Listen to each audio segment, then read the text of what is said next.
রাষ্ট্রপতি মোহাম্মদ শাহাবুদ্দিনের অপসারণ চেয়ে তার নিয়োগ দেয়া নতুন নির্বাচন কমিশন প্রত্যাখ্যান করেছে জাতীয় নাগরিক কমিটি। রোববার বাংলা মোটরের নির্বাচন ব্যবস্থা সংস্কার কমিশনের প্রস্তাব ছাড়াই নতুন নির্বাচন কমিশন গঠনের প্রতিবাদে জাতীয় নাগরিক কমিটির প্রধান কার্যালয়ে এক সংবাদ সম্মেলনে এসব কথা বলেন মুখপাত্র সামান্তা শারমিন।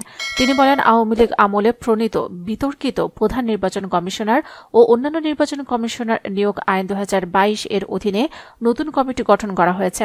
নির্বাচন ব্যবস্থা সংস্কার কমিশনের প্রস্তাবের আগেই নিয়োগ দেয়ায় প্রতিবাদ জানাচ্ছে জাতীয় নাগরিক কমিটি। আইন বাতিল করাটাই যুক্তিযুক্ত হতো।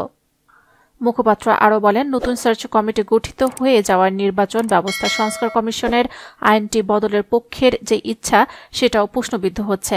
আমরা জাতীয় নাগরিক কমিটির পক্ষ থেকে সরকারের এমন সিদ্ধান্তে বিস্মিত হয়েছি এবং তাদের এমন পদক্ষেপে তীব্র নিন্দা এবং কঠোর প্রতিবাদ জানাচ্ছি। আমরা মনে করি এই সরকার গণ অভ্যুত্থান পরবর্তী জনগণের অভিপ্রায়কে পুরোপুরি ধারণ করতে পারছে না। আজও ফ্যাসিবাদী সরকারের রাষ্ট্রপতি বহাল রয়েছেন, যিনি গণহত্যাকারী হাসিনার হয়ে দীর্ঘদিন কাজ করেছেন। কয়েকদিন আগেও তিনি ফ্যাসিস্ট হাসিনা সম্পর্কে যে মন্তব্য করেছেন তা গণ অভ্যুত্থানকে সাক্ষাৎ অস্বীকার করার শামিল। এ কারণে তার অধীনে কোনো ধরনের নিয়োগ বৈধ হতে পারে না।